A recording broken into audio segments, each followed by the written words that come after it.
Je kot zvezda s 5 kraki, pravijo nekateri domačini, ujeta globoko v dolini, prepredena z živosrebrno nitjo, ki ji še danes daje poseben pečat. In prav tu, nad dolino, na edini poti, ki je nekoč povezovala Idrijo s svetom, je pred 400 leti postal zdravnik Janez Anton Skopoli, kamor ga je poslala avstrijska cesarica Marija Terezija, da bi zdravil rudarje. Bil je to šele prvi zdravnik, ki je po 250 letih od začetka delovanja rudnika leta 1754 prišel v Idrijo. V 15 letih tukajšnjega bivanja je postal eden najpomembnejših evropskih naravoslovcev in pionir evropske medicine dela. Na njegovo izjemno raziskovalno delo danes spominja Skopolijev vrt. Smo dali tiste rastline, ki so zelo značilne za posameznega botanika, za posameznega naravoslovca. Se ali po njih imenujejo, ali pa so jih oni prvi odkrili. Skopol je sodeloval s številnimi strokovnjaki, tudi s Karlom Linnejem, utemeljiteljem sistema razvrščanja rastlin. A za velikim Skopolijevim umom se skriva dramatična življenjska zgodba. Že na poti sem je na reki In doživel brodolom, kjer je izgubil vse premoženje. Potem je tukaj v času bivanja v Idriji mu je umrla žena pa otroka, dvakrat je pogorel. Tudi zato, da si je lajšal življenje, zato je on rastline proučeval.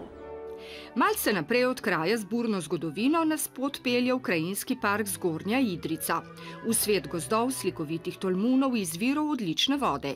Ena najlepših sprehajalnih poti, ki je del naravoslovne poti tukaj na Idrijskem, je nedvomno tale tako imenovana Via Amore oziroma pot ljubezni, ob kateri rastejo tudi več kot 250 let stara drevesa.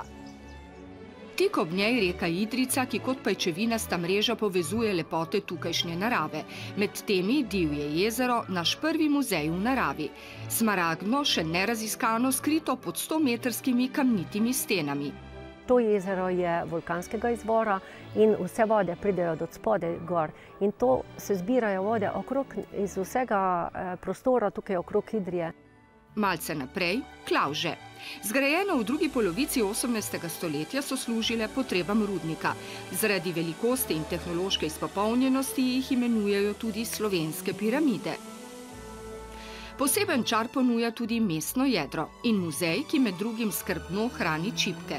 Tudi tole mojstrovino, ki jo je pred več kot 40 leti kar pol leta klekljalo 20 najboljših klekljaric.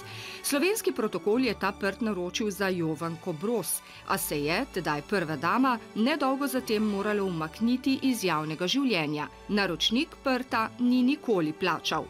Vse tam do leta 1997, ko pa ga je muzej s pomočjo Ministrstva za kulturo odkupil kot dragocen eksponat svoje zbirke.